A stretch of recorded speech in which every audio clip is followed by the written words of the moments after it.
जय हिंद students, welcome to Chanakya coaching centre. तो बच्चों, आपके लिए हम एक नई सीरीज शुरू कर रहे हैं जो कि स्पेशली उन बच्चों के लिए है जो सीजीएल टीयर 2 की तैयारी कर रहे हैं। तो इस सीरीज में बच्चों हम सब्जेक्ट वाइज हर उन इंपॉर्टेंट टॉपिक्स और क्वेश्चंस को डिस्कस करेंगे जो कि टीयर 2 एग्जाम के लिए इंपॉर्टेंट है। हमारी वीडियो बच्चों डेली 6 बजे आया करेगी और एक सेट बच्चों शेड्यूल के साथ हम अपनी वीडियोज अपलोड करेंगे, तो आप इस शेड्यूल को फॉलो कीजिए।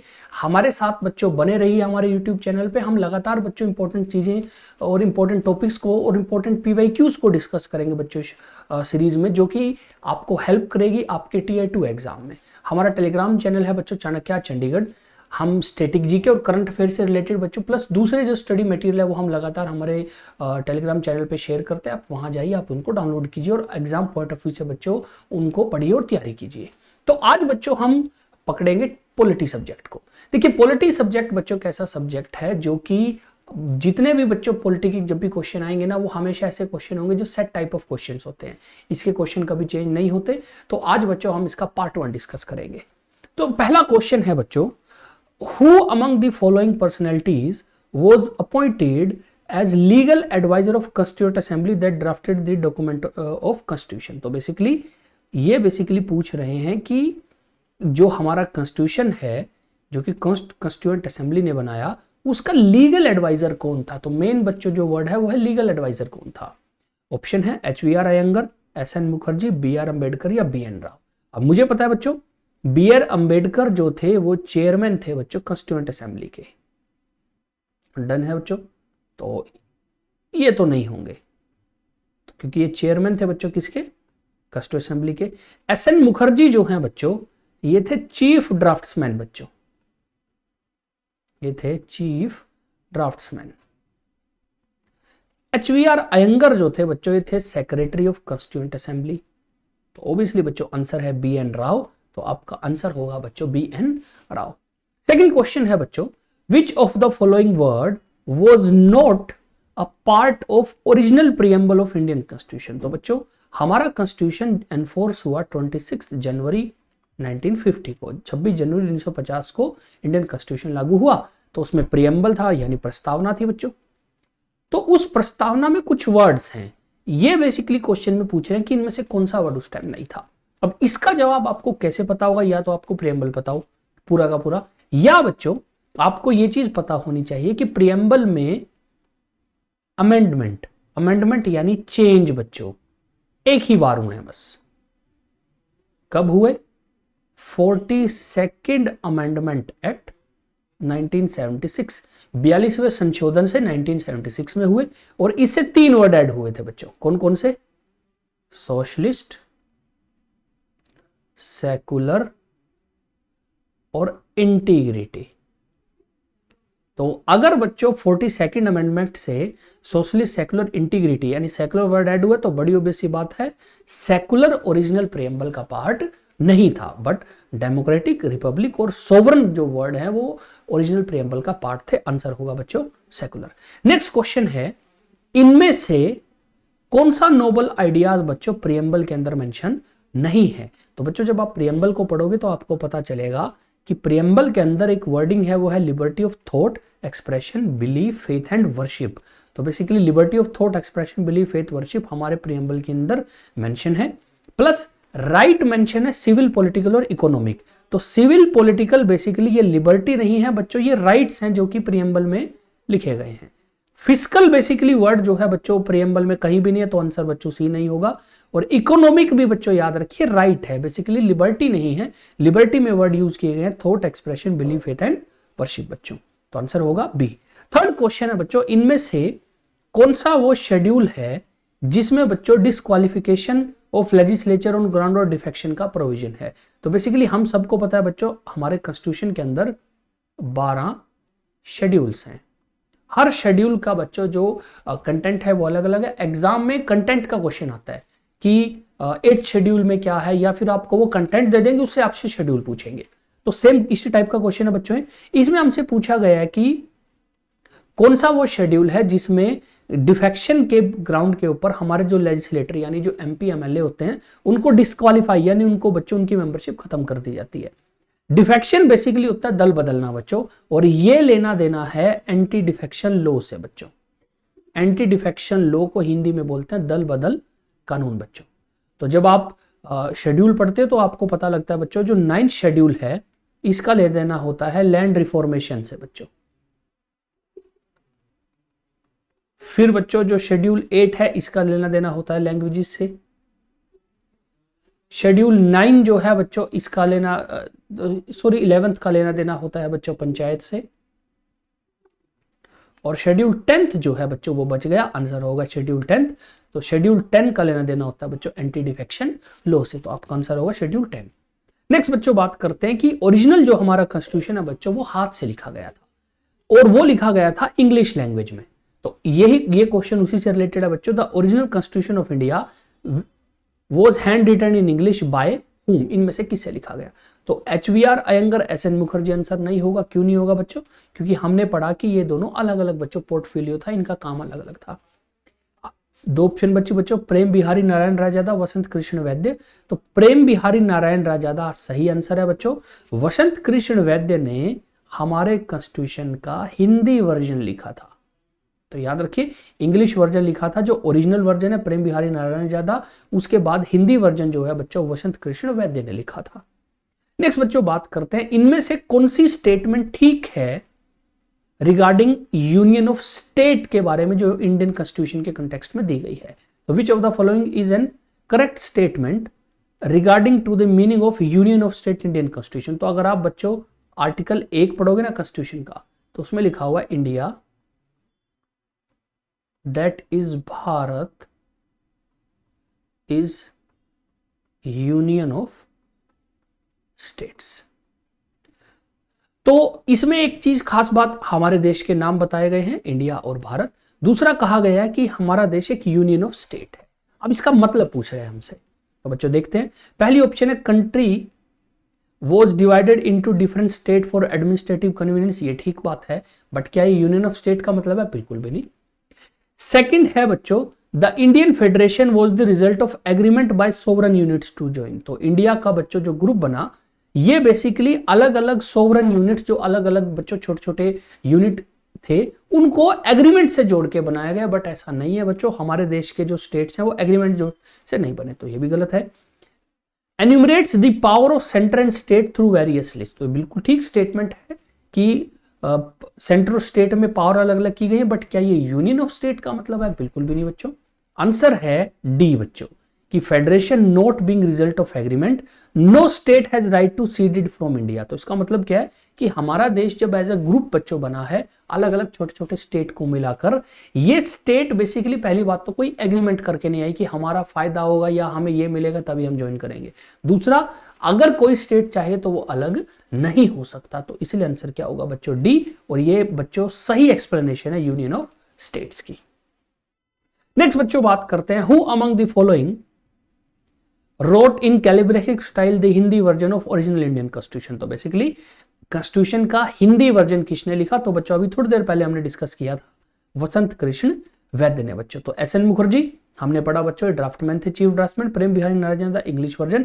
नंदलाल बोस बच्चों एक और नाम है जो आपको पता होना चाहिए।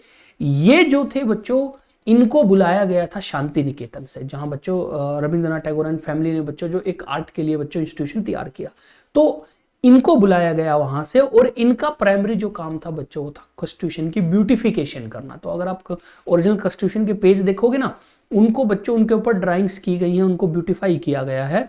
तो इनको याद रखा जाता है ब्यूटिफिकेशन ऑफ कॉन्स्टिट्यूशन से। तो नाम याद रखिए बच्चों, नंदलाल बोस। बट आंसर हमारा है वसंत कृष्ण वैद्य बच्चों। नेक्स्ट क्वेश्चन है बच्चों, the structural part of Indian Constitution is to a large extent derived from the act of dash। तो बच्चों बेसिकली ये पूछना चाहते हैं कि कॉन्स्टिट्यूशन के अंदर की जो स्ट्रक्चर्स हैं, यानी उसके अंदर की बच्चों चीजें, जो बेसिक चीजें फॉर्म है, वो बड़े बड़े तौर पे बच्चों इनमें से कौन से एक्ट से ली गई है? जो 1909 में आया, 1935 में, 1947 में, 1919 में। अब बच्चों इसमें डायरेक्ट साल दे रखा है। अब ये क्वेश्चन सिर्फ वो कर पाएगा या तो जिसने बच्चों डायरेक्ट ये चीज पढ़ रखी हो, या जिसको आइडिया हो कि ये एक्ट आए कौन कौन से थे। तो याद रखिए बच्चों, ब्रिटिश अथॉरिटी जो है 1909 में लेके आई थी, उसको बोलते हैं इंडियन काउंसिल एक्ट बच्चों, इंडियन काउंसिल एक्ट। 1909। इसको बच्चों हम हिस्ट्री में मोर्ले मिंटो रिफॉर्म्स के तौर पे भी पढ़ते हैं बच्चों, मोर्ले मिंटो रिफॉर्म्स। 1935 में 1935 में आया बच्चों government of India act 1935, government of India act 1935। 1947 में आया बच्चों इंडिया इंडिपेंडेंस एक्ट,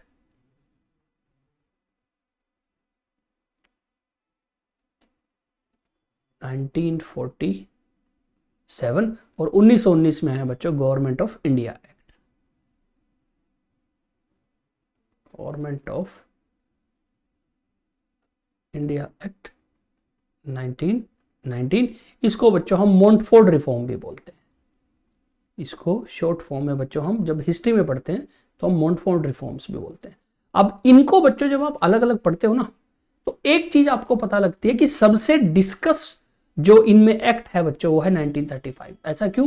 क्योंकि इसमें बच्चों बड़ा डिटेल में बताया गया कि इंडिया को गवर्न कैसे किया जाएगा, और क्योंकि ये बच्चों बहुत डिटेल में इंडिया को गवर्न करने के बारे में है, इसीलिए इंडियन कॉन्स्टिट्यूशन का जो ज्यादातर पोर्शन है वो इस गवर्नमेंट ऑफ इंडिया एक्ट से लिया गया है। तो इसलिए आंसर होगा बच्चों 1935 बच्चों।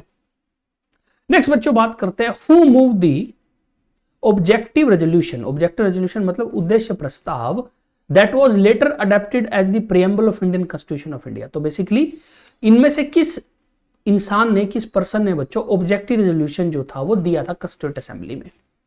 ऑप्शन है राजेंद्र प्रसाद, जेपी कृपलानी, जवाहरलाल नेहरू, बी आर अम्बेडकर। तो सही आंसर है बच्चों जवाहरलाल नेहरू। जवाहरलाल नेहरू ने 13 दिसंबर 1946 को बच्चों ऑब्जेक्टिव रेजोल्यूशन दिया था, उद्देश्य प्रस्ताव। इसी को बच्चों बाद में प्रीएम्बल ऑफ इंडियन कॉन्स्टिट्यूशन में डिवाइड किया गया। नेक्स्ट बच्चों बात करते हैं the constitution of India is a sovereign socialist secular democratic Republic with a dash system of government. तो प्रीएम्बल में हम पढ़ते हैं कि इंडिया जो है बच्चों वो ये पांचों हैं। इंडिया एक सोवरन स्टेट है, सेकुलर सोशलिस्ट है, सेकुलर है, डेमोक्रेटिक एंड रिपब्लिक कंट्री है। लेकिन हमारे देश में सिस्टम कैसा है गवर्नमेंट का? यूनिटरी, पार्लियामेंट्री, मोनार्कियल या प्रेसिडेंशियल। तो आंसर है बच्चों पार्लियामेंट्री। तो हमारे यहाँ पे बच्चों पार्लियामेंट्री फॉर्म ऑफ गवर्नमेंट है जिसमें हम पार्लियामेंट बनाते हैं बच्चों।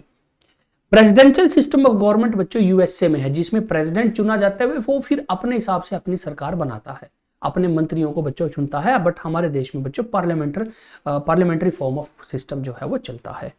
नेक्स्ट बच्चों बात करते हैं इनमें से कौन सा एक यूनिटरी फीचर नहीं है इंडियन कॉन्स्टिट्यूशन का। यूनिटरी फीचर बेसिकली होता है बच्चों जहां पे ये क्लियर दिखे कि पावर एक चीज एक जगह है, यानी या तो बच्चों कोई एक ऑर्गेनाइजेशन है या फिर कोई एक अथॉरिटी है जो बच्चों उस पावर को यूज कर रही है। Bicameral legislature, integrated judicial, single citizenship, appointment of governor by the centre. तो अगर आप देखो सिंगल सिटीजनशिप डायरेक्ट बच्चों सेंटर गवर्नमेंट कंट्रोल करती है हमारी। Appointment of governor by president ये भी बच्चों डायरेक्ट सेंटर कंट्रोल कर रही है। इंटीग्रेटेड जुडिशियल सिस्टम जो है बच्चों, जुडिशरी भी एक तरह की बच्चों यूनिटरी दिखाती है। बाय कैमरल लेजिस्लेचर बच्चों एक ऐसा फीचर है जो कि unitary feature of Indian constitution में नहीं आता बच्चों। तो आंसर होगा bicameral legislature. Bicameral legislature का मतलब है टू हाउसेस इन पार्लियामेंट। अब टू हाउसेज इन पार्लियामेंट अगर आप देखो, एक हाउस जो है वो लोग चुनते हैं, दूसरा हाउस जो है वो एमएलए चुनते हैं, बट वो काम कर रहे हैं सेंटर के लिए। तो बच्चों थोड़ा सा ये बच्चों यूनिटरी फीचर नहीं है। नेक्स्ट बच्चों बात करते हैं इनमें से कॉन्स्टिट्यूएंट असेंबली के बारे में कौन सी स्टेटमेंट जो है वो ठीक है, आपको करेक्ट स्टेटमेंट बतानी है। The constituent assembly ratified India's membership of the commonwealth in May 1947। तो संविधान सभा ने जो कॉमनवेल्थ नेशन ग्रुप है उसकी इंडिया की मेंबरशिप को एक्सेप्ट कर लिया मई 1947 को। बट ये गलत है बच्चों। क्यों गलत है? क्योंकि ये जो डेट है बच्चों ये मई 1949 है। तो स्टेटमेंट ए गलत हो गया। दूसरा स्टेटमेंट है बच्चों, पहले नीचे वाले को देखते हैं। The constituent assembly adopt the national flag in July 1949। ये भी गलत है बच्चों, क्योंकि जुलाई 1947 है। तो हमारा जो नेशनल फ्लैग अडॉप्ट हुआ था वो हुआ था जुलाई 1947 में। नेक्स्ट है बच्चों the constituent assembly adopt the national song in January 1948। ये भी गलत है बच्चों। आंसर वैसे बी बच गए, बट अगर आप बी को पढ़ते बच्चों हम पहले यहां पहुंच जाते। The constituent assembly adopt the national anthem in January 1950, जो है बच्चों बिल्कुल सही, 24 जनवरी 1950 को अडॉप्ट हुआ। सेम डे बच्चों नेशनल सॉन्ग भी हुआ था, तो इसलिए बच्चों आंसर होगा बी, क्योंकि आपको करेक्ट स्टेटमेंट बतानी है। नेक्स्ट क्वेश्चन है, how many female members were part of constituent assembly that frame the constitution of India. तो बच्चों कंस्टिट्यूएंट असेंबली में टोटल मेंबर्स में से कितनी फीमेल मेंबर्स थे बच्चों? 12, 10, 14 या 15? आंसर होगा 15 बच्चों। तो कंस्टिट्यूएंट असेंबली में टोटल 15 फीमेल मेंबर थी, जिनमें से मेन अगर बच्चों आप बात करो, एक थी सरोजिनी नायडू, एक थी बच्चों राजकुमारी अमृत कौर,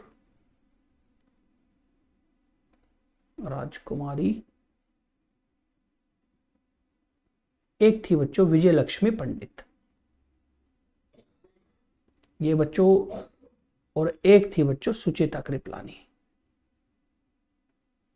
अब ये जो 4 महिलाएं हैं बच्चों, ये अपने आप में वुमेन एम्पावरमेंट का सिंबल है।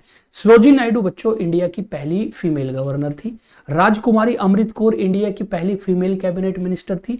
विजय लक्ष्मी पंडित बच्चों वो पहले इंडियन थी यूनाइटेड नेशन जनरल असेंबली की अध्यक्ष रही। और सुचेता कृपलानी जो है बच्चों, वो इंडिया की पहली फीमेल सीएम थी। तो 4 इंपॉर्टेंट फीमेल बच्चों मेंबर्स थी कंस्टिट्यूएंट असेंबली में। चारों बच्चों अपने अपने बच्चों लेवल पे जाके उन्होंने देश के लिए कुछ ना कुछ किया है। नेक्स्ट बच्चों बात करते हैं, इनमें से कौन सा आर्टिकल जो है वो इलेक्शन ऑफ वाइस प्रेसिडेंट के बारे में है? तो याद रखिए वाइस प्रेसिडेंट के इलेक्शन के बारे में।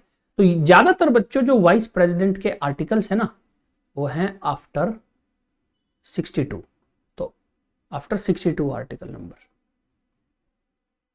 तो ज्यादातर जो वाइस प्रेसिडेंट के लिए आर्टिकल है वो जनरली 62 के बाद है, जैसे 63, 64 समथिंग। तो बच्चों अगर आप करोगे तो देखो 52 तो कैंसिल हो गया, क्योंकि 52 तो बहुत शुरू में, और ये प्रेसिडेंट के बारे में है।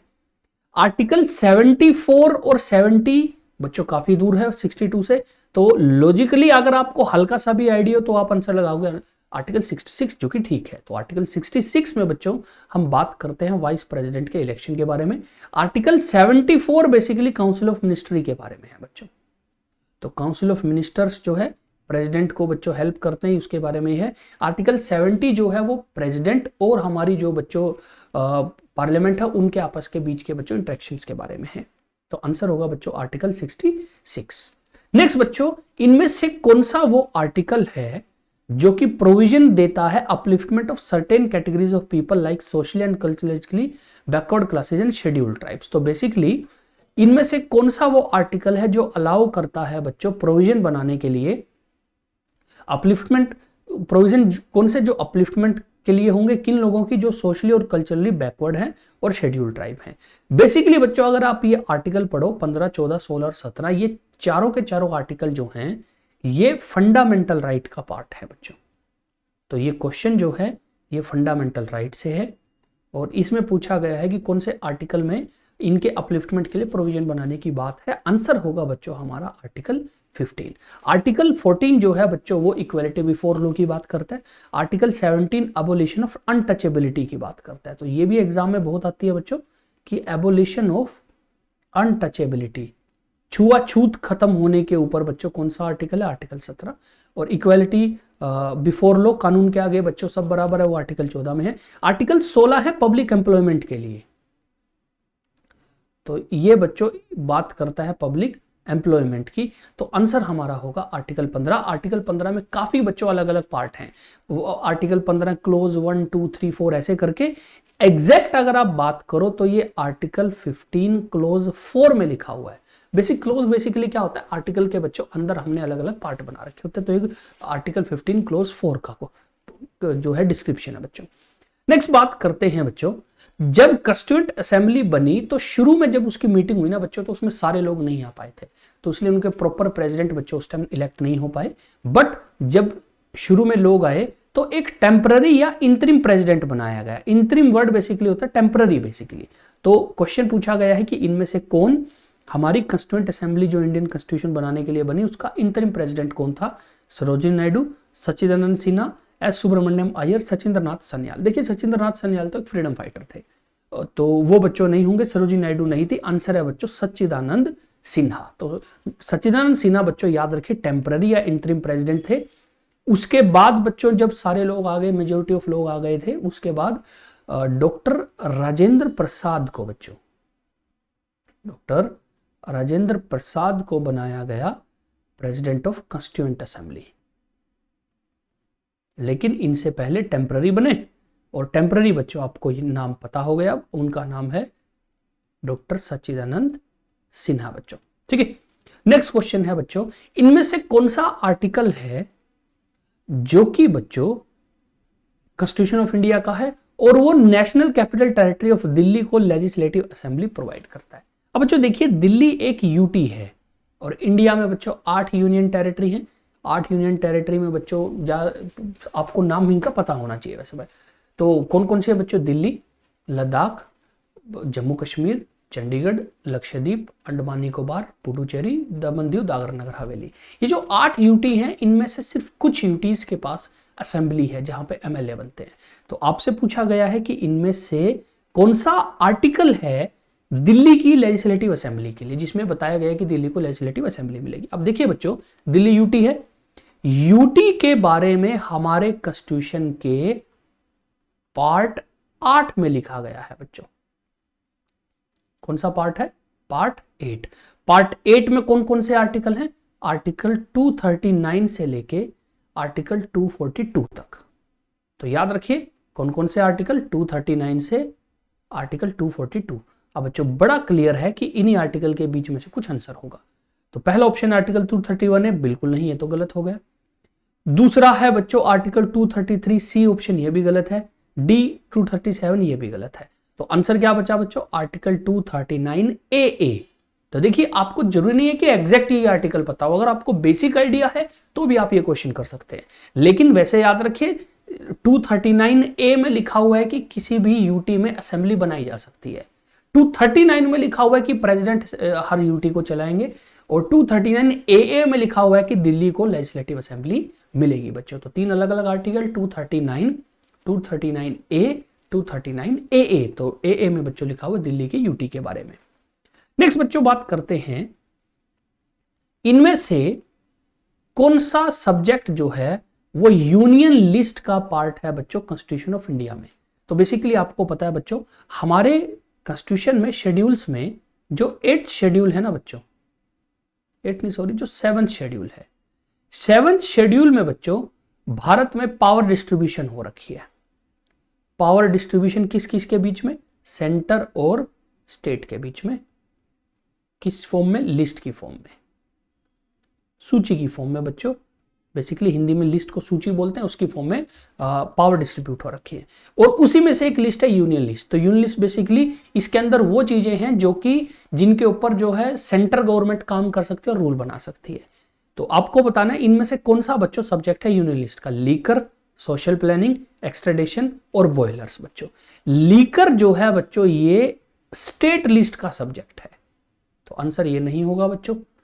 दूसरा अच्छा, लीकर स्टेट लिस्ट का ये याद रखने का आसान सा तरीका क्या है, आप अगर बच्चों कोई भी दारू की बोतल लेते हैं ना, आप उसके ऊपर देखना लिखा रहता है कि किस किस स्टेट में बेचा जा सकता है। सवाल है सारे स्टेट में क्यों नहीं बेच सकते? क्योंकि स्टेट टैक्स लेती हैं अलग अलग, तो बच्चों इसलिए स्टेट लिस्ट का है।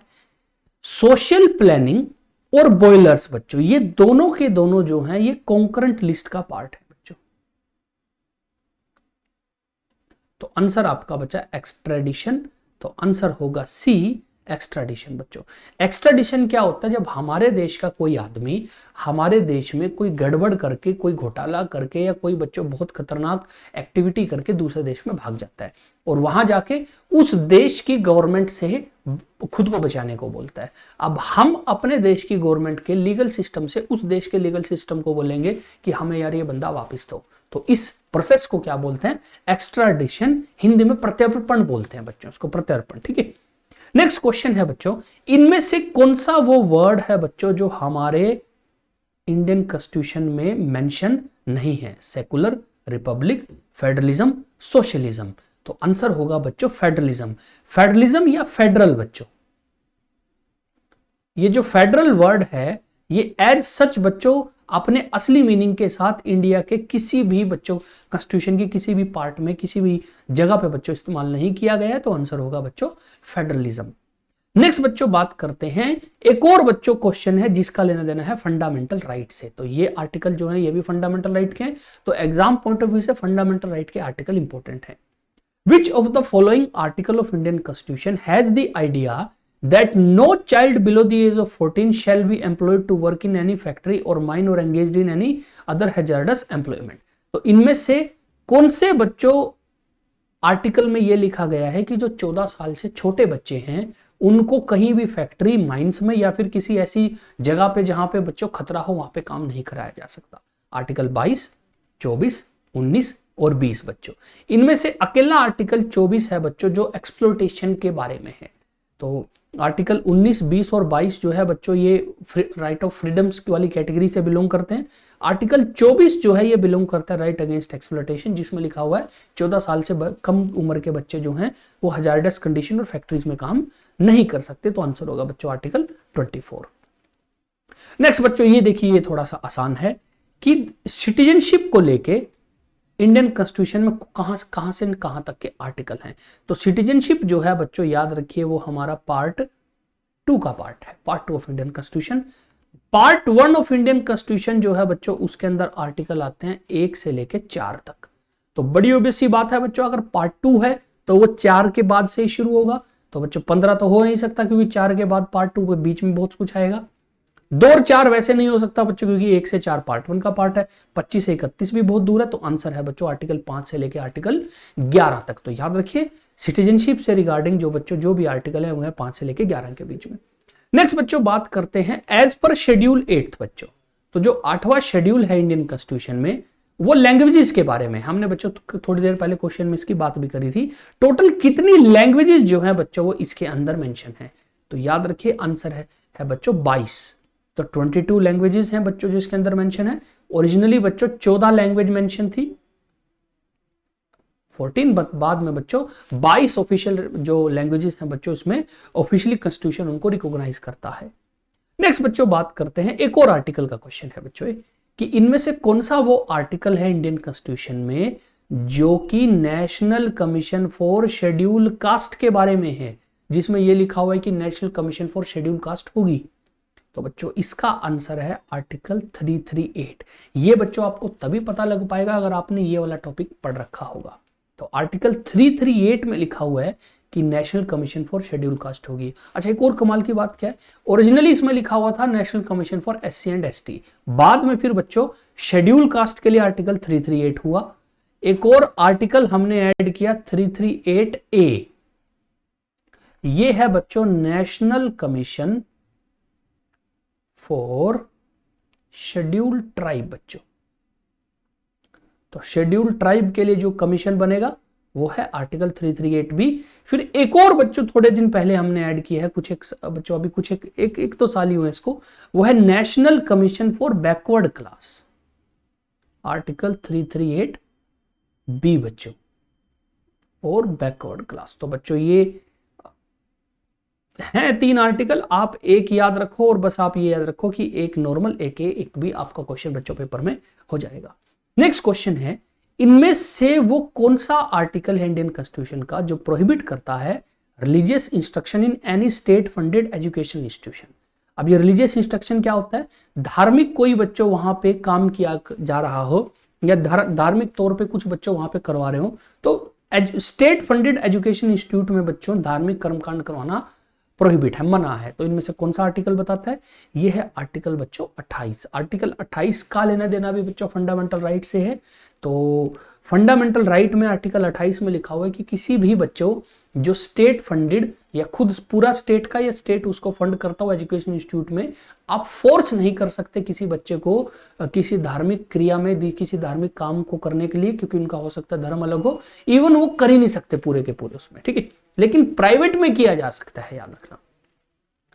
लास्ट क्वेश्चन बच्चों आज के हमारी बच्चों वीडियो का है कि directive principle of state policy, जिसको हम DPSP और हिंदी में राज्य के नीतिगत निर्देश बोलते हैं, वो हमने कौन से कॉन्स्टिट्यूशन से अडेप्ट किए हैं बच्चों। यानी बेसिकली हमने कौन से कॉन्स्टिट्यूशन से इनके आइडियाज और उनके बारे में बच्चों बेसिक चीजें उठाई हैं। कॉन्स्टिट्यूशन ऑफ UK यानी इंग्लैंड का constitution, constitution of Ireland, constitution of USSR, constitution of Poland. Answer है बच्चों आयरिश कॉन्स्टिट्यूशन या कॉन्स्टिट्यूशन ऑफ आयरलैंड। बच्चों कॉन्स्टिट्यूशन ऑफ आयरलैंड ने ये आइडिया लिया था स्पेनिश कॉन्स्टिट्यूशन से बच्चों, लेकिन हमारे पेपर में क्वेश्चन अगर आया तो आपको आंसर लगाना है बच्चों आयरलैंड।